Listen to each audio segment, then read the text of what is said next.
Alors, Brian Croft, je ne sais pas si certains d'entre vous étaient à LPC l'année dernière, il était déjà présent. À l'époque, il travaillait chez Intuit. Intuit, c'est une marque qui n'est pas forcément très connue en Europe, mais qui est une organisation produit. Ils font du product management à l'état de l'art. Cette année, il revient, il travaille pour une autre entreprise, qui s'appelle Pendo, qui est une plateforme analytics produit. Alors, on voulait avoir une conférence opérationnelle. Vous verrez que c'est très opérationnel, mais que c'est très inspirationnel aussi.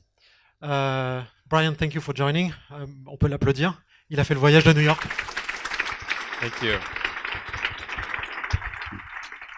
Thank you. Can you guys hear me okay? Well, good morning, everyone. It's really great to be here, and I apologize I don't speak French. I really wish I did, and I really have no idea what he said, so it sounded relatively positive. Anyways, great to be here. I don't know if you mentioned, I was here last year in the first one, and for me, it's really exciting to see the growth year over year, and so they're really onto something great.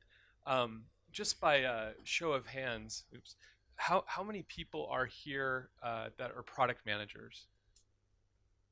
Okay, so the majority. What other groups are represented? Design? So a couple design? Okay, great. Okay. Okay, great. Well, anyways, it's great to be here. Um, I don't know what he said, but I'm going to do a quick intro about myself. Um, these are the companies I've been work. Oh man, this is skipping around. Hold on. There we go. So these are the companies I've been working for. I've been in product management now for about 15 or so years, so my entire career. And I've done about over a dozen of those years in Silicon Valley with a company called Intuit. And they really kind of taught me everything I know about being a product leader. And so it was a fantastic time that I had. And then I actually, in the latter parts of my time at Intuit, I came and lived in London and was also part of a product launch here in France. And so I would come here quite a bit to help with that launch. And it's been really exciting. So again, great to be back here in Paris. I love the city, love the people. Excited to be here. Then I left. So Intuit is a rather big company. It was founded in 1983, and it's a public company. It's very big, but it has very much a startup culture and mindset. And so for me, the natural next step was to go into a startup. Sorry, you're getting a preview for what's next here. And so I left Intuit and joined a startup in Namely, and it's in New York City. Now, Namely it's an HR platform, and it's growing phenomenally well. We've raised at that time over $160 million of venture capital, doing really well. But one of the things as I was getting into the product and building it is I didn't have a lot of insights into data, how people were actually using our product. And so I came across a product called Pendo. We installed it, we purchased it, I started using it, and I started thinking about that product a lot more than the product that I was building. Wow, it really wants to go on to the next slide. I promise I'm not touching anything, so there's probably some other remote out there. But anyway, so I was using this product. So I was only at Namely for 6, 7 months. And I was using this product, and every day, that's all I was thinking about was this other product. And so I went and spoke at their conference, met the founder, met the team, and I actually joined them. So it was kind of weird because I only spent time at Namely for about 6, 7 months, but fell in love with this other startup. The other thing that was exciting was they were much earlier stage. We've only raised about 30 million. We have product market fit, but we're very early, and so there's a lot of things to discover, a lot of things to build, and so it's a much more exciting time. Okay, we'll go to the slide. So one of the things that, so the title of this track is called The Rise of Product Leadership. And I've been thinking a lot about this topic because if you look in the market, the product management industry is really kind of taking off. In fact, one of the Ivy League schools back in the States has actually created a master program for product managers. And for me, kind of seeing, starting a long time ago into this industry, I never would have thought you could actually major in this. So this is something that's, I think, really interesting. So what I wanted to do today, there's a lot of different things I think we could talk about in terms of product management and how to get better and how to refine your craft within product management and design. But the thing that I really wanted to focus on, which is this to me is the big differentiator in product management. And so I'm going to really kind of focus on that, which is big innovation or big creativity really requires big insights. And so I want to talk a lot about insights. And the way that I'm going to do it is to use an example and it's something that I've been thinking a lot about. Man, I am really not touching anything, but it's really, I guess, just saying to keep moving. So, has anybody seen this movie? Can I get a raise of hands? It's okay. It's a kid's movie, but it's okay. It's a fantastic film. If you haven't seen it, and by the way, I just found it in America, it's called Moana. In French, it's called Vaiana. So pretty cool. I didn't know that until last night. But anyway, so I've been studying a lot about Disney and Pixar. And because one of the things that's really interesting, I like to think of everything as a product. And if you kind of look at the world in that lens, I really think that Disney and Pixar have figured out something to create incredible products. And they're consistent. Every single one, with the exception of just a handful, have done incredibly well year after year over the many, many years of their history, especially Pixar. They have really not released anything that hasn't been a blockbuster. And so my question is why? What is their process? What's their secret sauce developing time after time great products? And so this is a little bit of a case study that's different. Okay, I'm going. A case study that's a little bit different, which is studying how they created this incredible film. My kids love it. I love it. It's something that I just discovered about 3 or 4 weeks ago. We were on vacation and we were watching this with my kids and I thought, this is so good. And why? Okay, so this right here is the team, the directors of Moana or Vaiana. Am I saying it right? Vaiana? Okay, it just doesn't sound right to me. But one of the things that John Lasseter, so John Lasseter, if you know anything about Disney or Pixar, he's the chief creative officer. He's really the brains behind Disney and the creative thinking behind Disney. He's the one that created Cars and in the early days Toy Story, which was revolutionary and breakthrough. And so what he said to the team, and there was actually 2 directors that were taking on this video, he told the team that they got to do more research. They got to dig deeper into this whole world. So when they first brought the concept to John and team, he really pushed them to go do a much more research. And this is something that they really took to heart. Okay, so I want to break this down a little bit and again, go through the process that they went through because I think it's very applicable to us as product leaders that are trying to build incredible products. All right, so one of the insights that this team had, now, when they really took to heart this idea of going to Polynesia, going to Tahiti, which by the way is not a bad place to do research, but they logged over the course of 4 years, they logged tens of thousands of miles. And when they got there, they had their notebooks, they had their and they take really good notes, they sketch things and they're very visual. But when they went and met with the team, one of the things that they kept hearing over and over is about this relationship with water. And so their first insight was that the ocean doesn't separate it, it unites us. And there were no boundaries. Here's a couple other things they said. You have to speak gently to the ocean. The ocean knows what you're thinking and feeling. And so they really personified, they really had this incredible relationship with water. And so as the directors thought about those insights, they said, how can we actually make that into the movie? And so for those of you that have seen it, know that water, the ocean, actually is a character in the movie.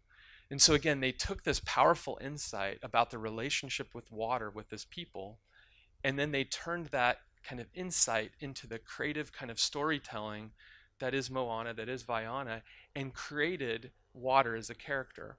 So again, think about that in our own application of building products. This right here is something that I've been thinking a lot about, and it ties to what I'm talking about, which is I think a lot of teams, they spend a lot of time kind of skipping, not thinking about the inspiration and innovation, and they spend too much time on just building what's incremental, or what I call expected refinements, right? You built a product, you launch a feature, you get feedback, and then you do incremental improvements. And what I'm recommending or suggesting is that we take a little bit more time to be inspired, that we take a little bit more time to develop empathy with our customers, to really understand the pain that they're trying to solve, really understand what it is they're solving for. Um, and as you do that, you get to this place of insights. And for me, that's kind of at the apex, right? If you get to groundbreaking insights, that's going to fuel your product vision. It's going to fuel ideas that you have in terms of how to solve the problem.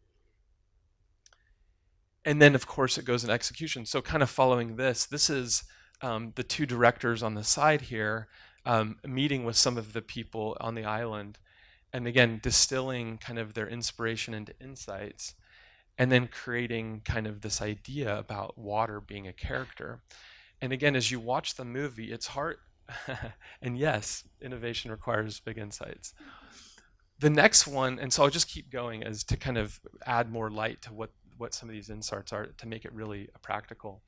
The other kind of big insight was this whole idea of navigation that played a central role kind of in their culture, in their identity. And so that was also something that had to be represented throughout the story. So again, a couple of the notes here that that they discovered, right? So one is they would memorize the stars and they would keep track of them to help migrate. Anyway, so they spent all this time. Actually, I actually got to talk with one of the animators, and they actually brought some experts in that understood how they used to navigate in the ancient days. Again, just to really get the authenticity and to get ideas to drive creativity. And so that led to a scene in the movie where, so this is actually how they used to navigate on the left. This is kind of call it the science behind it that they learned about that then drove and made its way into the movie. Now, if you're watching the movie, this scene goes really quickly, but to the people, the Tahitian people, the Polynesian people, it was accurate and that detail mattered and therefore made a better story, right? So again, you can see kind of the application, not just building a movie, but also building a product. I'll just do one more here. One of the other insights was this idea around that you don't own the island owns you. And it basically was showing their relationship between what was on the island and how everything that they had, everything that they needed was on the island. So there's so many different scenes of them being, of using the coconut tree, and all the things that it provided for them to live and to be sustained. And so there's this cute song about it where they sing about the coconut tree, and there's these great scenes. So again, that insight, again, really drove the creativity and the inspiration behind this great story. So what I want to talk about now is kind of using that as an example, and hopefully that is clear in terms of what I'm talking about, which is the trap, right, is to just do those expected refinements, to build something incrementally, versus really taking the time to get that inspiration that drives the insights that leads to a better product. So now as we kind of go from talking about a movie and the creation of a movie, which again is very similar to building a product, what are the kinds of things that we can do as product leaders to actually get that type of insight? So the first one that I kind of mentioned a little bit is this idea of not necessarily going to Tahiti or to Polynesia, but to go where our customers are and to go talk with them. And so there's 4 kind of ways that I spend time with customers, and all are very different, and they yield different insights and different ideas. But I want to share with you the 4. Some you can do today, some are a little bit more extreme, but at least it gives you an idea about how I approach. So if I'm, making my movie or building my product, this is how I go get inspiration. There's really 4 ways that I do it. And this is stuff that I've learned over time, and it's stuff that I've experimented with. But these are the 4 areas that really help me, and I'll break them down really quick. So the first one is something that I call follow me home. Now, follow me home, it sounds a little creepy, but the idea is, it really just wants to advance. The idea with Follow Me Home is to actually go. In fact, this is actually our first French customer using our product called QuickBooks France. And we actually went into his home. After he signed up, we said, don't install it, don't do anything. We actually want to come over to your house, to your home office, and watch you set it up. And what was really interesting about that is he didn't tell us about the experience. He didn't tell us what happened. We actually just sat there and watched him in his context, which I think is really important.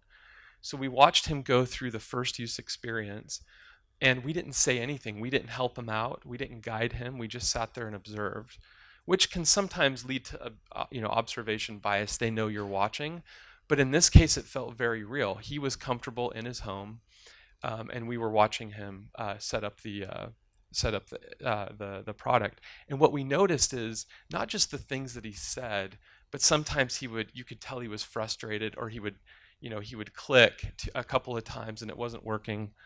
And so you could see that it wasn't perfect, right? And so again, kind of some good insights about how do we improve. The other one, which is a little bit more extreme, and I really recommend it, is this idea of apprenticeship. So back when I was at Intuit, I was building some products for accountants, but I had no idea how to be an accountant. I had no idea how to do taxes.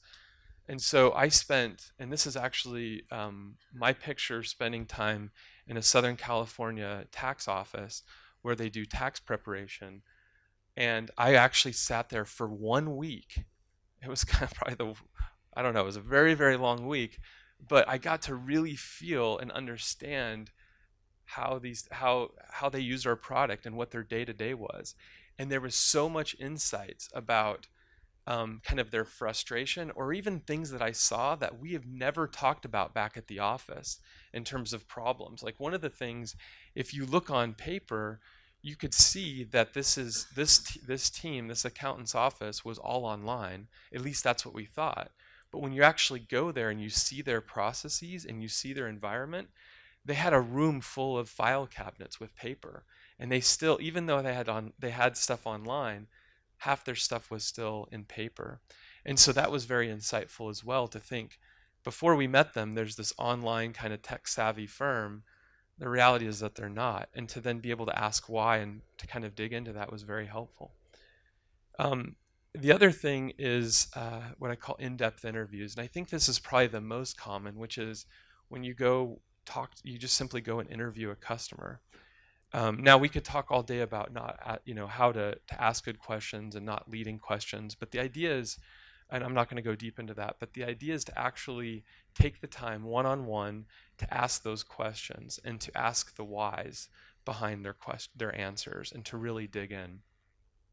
And so I found that to be really helpful. And again, this is probably the most common, but what I love to do is to combine a couple of these. So sometimes when we go to the home or an office of a customer, we'll do observation, we'll see how they work, and then we'll follow up with in-depth questions. The last thing is something that's very different, and yes, that's some skateboarding, which is what we were trying to do once as a team. Is we were in the business of trying to help entrepreneurs and them starting their own small business. And what we noticed as we were talking with a lot of small business owners, they were talking a lot about this leap of faith, going from working at a big company and then starting their own company, and how nerve-wracking it was, how hard it was to take that big leap of faith, and to just get started. And so we as a team, we said, well, what's something that we could do to kind of emulate or stimulate those types of feelings? And so as a team, we actually went to a skate park, got a couple of skateboards, and there was people on the team that had never skateboarded before. And so they really kind of went through this emotional process of what it was like to try something brand new and go from your comfort zone to something that was very uncomfortable. And skateboarding. And so we did stuff like that, and then we would talk about it. We would talk about what it felt like. And again, this is what I call more of an extreme example, but I was amazed how kind of in terms of the insights that came from it, or just things that help that were thought-provoking for us to do brainstorm sessions. So one of the things that I think is really important as a team is you go out and do these exercises, whether it's going to interview a customer or go watch them use your product, or go do an apprenticeship, or whatever it is that is your medium for understanding the pain and understanding your customers better.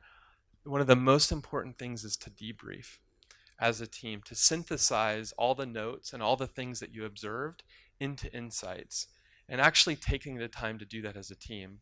And there's really kind of two questions just to kind of help get it going that I ask teams to do, which is, when you were out working with the customer, what was the things that surprised you? And then what pain did you see? And to me, those are really good thought-provoking questions to get people to take some of the stuff they saw into something more in the form of an insight.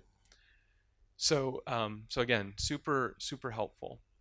The next thing, so this is all in the spirit of getting more powerful insights that can lead to innovation. The other way to think about it is to being data-driven and using data. So I want to talk about kind of the 4 ways that I use data to kind of get those insights. And again, I think the one thing to call out is to only work with customers, I think you're going to end up with the wrong answer. To only work with data, I think you're going to get the wrong answer. And so again, when we talk about the rise of product leadership, being a better product leader, you have to, and you guys know this, you have to address the problem and look at the problem from multiple angles. And so I think this is where data and understanding your customer combined can be super powerful. So one of the things that I do is looking at product usage. How do people actually use your product? Not just simply number of visits, right? But I'm talking really about how do they use your product.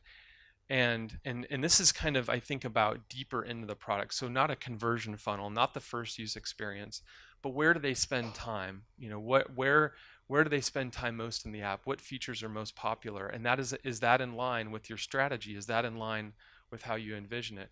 And just to plug, this is Pendo. This is the product now that I'm building, because I think this part is so powerful, and I don't think anybody has solved it really well. And so that's kind of, now I'm on a mission to build a product to help product people better understand their users.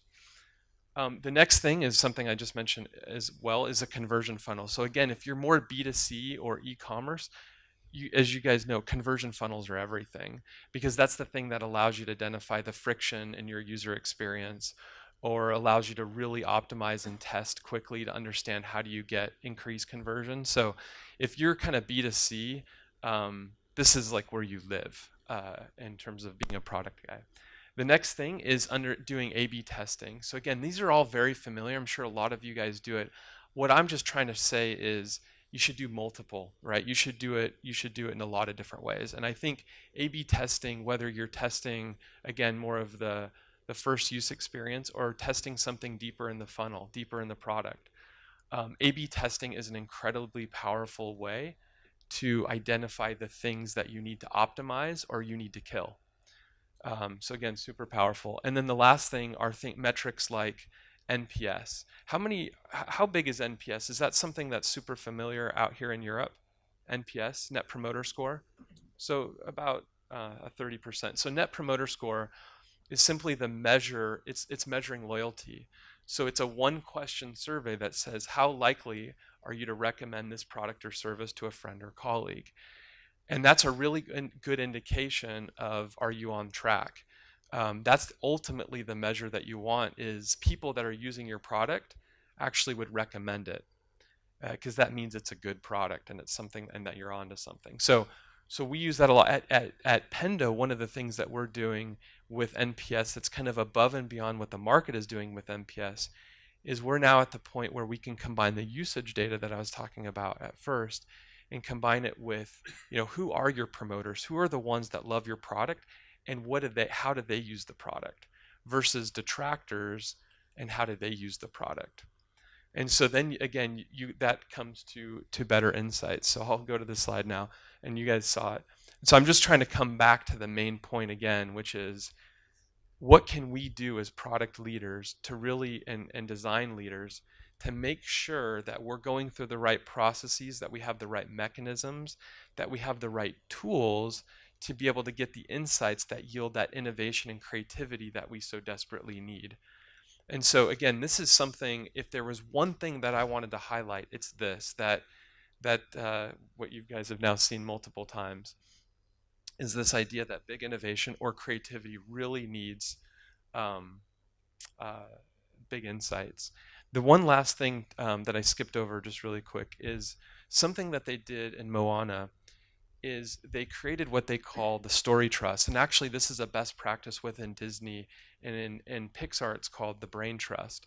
But this is a mechanism or a process that they have where they bring in customers, or in this case, they're bringing in people from the culture to share with them the stuff that they're working on, the ideas that they have, to really make sure that they're onto something special. And so it's a way that they can get real-time feedback from customers, from fellow colleagues, from fellow designers, from fellow product people. And this is something that I've seen work really well. I call these customer posses, where you bring them on site. And it's not a focus group, but it's a way for you to share the ideas or the creative thinking or the answers that you think you have with a group of people that are highly engaged and can give you very helpful feedback as you're starting to create and develop these, better products and better experiences. So that's really what I wanted to share. I think now we're going to open it up to Q&A. So let me pull up my phone. Yeah, yeah. you got it? We've got lots of time left, so you've got time to answer the questions. You've got a bunch of questions that have come through the Wisambly app. Okay. You can pick them up. On peut aussi, donc je rappelle l'adresse pour la chaîne pour poser les questions, c'est app.wisambly.com/opéra. Ou sinon, on peut le faire aussi old school, vous levez la main, et puis je me déplace avec le micro. Do you have the questions? Some of them Yeah, so one of them is, what do you think makes a good PM? Which I think, if you Google that online, or if you read Medium or some of these different outlets, you're going to get lists of like 20 things that make a really good PM. I think I've hit one of the big things, which is if you're really striving towards getting these insights or these aha moments or whatever you want to call them, I think that's fantastic. Because to get there, you have to do all the things that I mentioned. But I would say one thing that needs to be emphasized over and over again, which is product managers that have the ability to go in and understand and have empathy for the pain of customers and what they have, to be able to then come back to their development teams and to tell that story and paint a vision for your idea of a better way, a better future for that customer, to then kind of take that customer to inspire an engineer, I think is one of the, and you do that through storytelling, you do that through data, you do that through insights.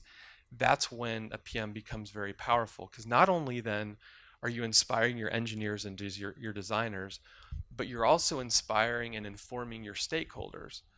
And what I mean by stakeholders, it could be your boss, it could be your board, it could be your investors, it could be the company, right? And so to me, when I think about a great PM, it's somebody that can tell a great story that's based in data, that's based in customer empathy, that's able to inspire and move an organization towards this better world for a customer. And now that's complicated. There's a lot of different nuances and all of that. But I think about the ability to influence and storytell in a powerful, meaningful way. That's really the difference between a PM that kind of just shows up, writes user stories, works with engineering, works with design, versus somebody who's really in it to make a big difference for their customer. That to me is the difference. So let me pull up another. I can ask you the other question. Okay. Do you do follow me homes with people not using your products? Yeah. To understand their needs? Yeah, so that's a great one. So, sometimes when you just go work with your customers, it's a bit of self-selection bias that happens. And so what I love to do is actually go do the follow me homes or follow to your office with prospects, people that are using different competitive software, because I can go in and download, let's say, a competitor software, I can do a demo, but to actually see and watch how they use the product can be very insightful. Or how they even, one time, just watching somebody go through their product that wasn't ours kept talking about, oh, this is what I love. This is what gets me really excited. Oh, this is what they've done. If you guys could just do this, I would join. So it's very insightful. And so, yeah, so absolutely outside of your customer base. There's another one about the time the amount of time you allocate to getting feedback based on your experience at Intuit and Pendo as well. Yeah, so one of the things that when I came into Pendo, and I've only been, actually today is my month anniversary there, and so I'm very new. And so I'm working a lot with the team and understanding our processes. And one of the big insights that I had working with the team is that they were not spending near enough amount of time in the beginning, right? They were jumping, kind of was talking about that expected refinement. They were jumping right to what that incremental step would be. They weren't spending enough time really understanding what they could do to build a better product. And so I would say at Pendo, we're on this journey. And so we're starting this process of, similar to what was referred to as the story trust, where we have a document, we call it a design brief. And they actually are now taking much more time thinking about getting the data, getting the qual and quant, so the data from the product, and also the feedback from people and talking with customers. So just what I was talking about. And then they're taking time to sketch out the idea, to sketch out how the user experience would be. And we're bringing it into these kind of closed sessions, and they're able to talk about it and articulate it. And if you think about it, it's very similar to kind of the movie creation process, where in the early days of a movie, they bring in a storyline, they bring in a storyboard, and they tell the story. They talk about the characters, they talk about the antagonist, the protagonist, and they talk about the different elements. And what we're trying to do is bring that in. But to do that requires a lot of upfront work. And so that's really kind of what I'm trying to bring there. And I mention that because that kind of stuff was added to it. We were allowed more time to spend with our customers, to look at data, to build these insights, to then yield a better kind of recommendation or better story or better epic for development. So we're early on Pendo, and Intuit is something that I'm leveraging. So We've got pareil, si jamais vous avez une question que vous voulez poser, levez la main, je vous donne le micro. Pour l'instant, je relais les questions sur Wisambly. I think you hit I'm not sure. You became fluent? Yeah, exactly. Yeah, nice. In 12 hours. Good job. I think you hit a nerve with your Follow Me Homes practice. Have you got any tips in terms of how to recruit those people? Yeah, so I think that's actually a really important question. So it just depends on, it really does depend on kind of what you're trying to learn. So in the example that I showed with the French customer, we were really focused on the first use experience. So we were just focused on recruiting people that were brand new to the product. So at first, every answer that I always have for all these types of questions is, ultimately, what are you trying to solve for? Right, and so whatever you're trying to solve for will help dictate and help you answer who you recruit and how you recruit them. So, for example, if I want to learn a little bit more about how do I build a more compelling marketing message about why our product is superior to this product, then going and actually recruiting prospects of competitor products is really important. Or if you want to understand the usage or the behavior of somebody that's been using your product for a while, go ahead and you got to focus on them. In terms of recruiting, I've kind of been, I've done it both ways. Some ways I've actually offered an incentive, like, $100 an hour or whatever it is.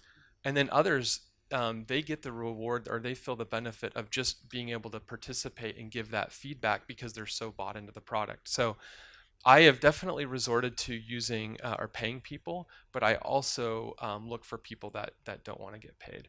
I also use something, just really quick, something called usertesting.com.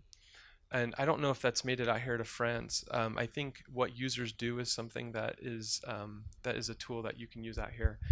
But it's a way to not necessarily recruit customers, but you're able to recruit users to use your product to then give you feedback. And so the result of that is then just watching people go through your product and talking out loud as they navigate. So that's another way to kind of recruit or get feedback from customers. We've got a question the old way. Okay, It's going to be via voice. great. I actually prefer that. Good morning. How do you trade off analysis versus be in the market? I mean, when do you decide that you can have a bit beta and get the user to start using it?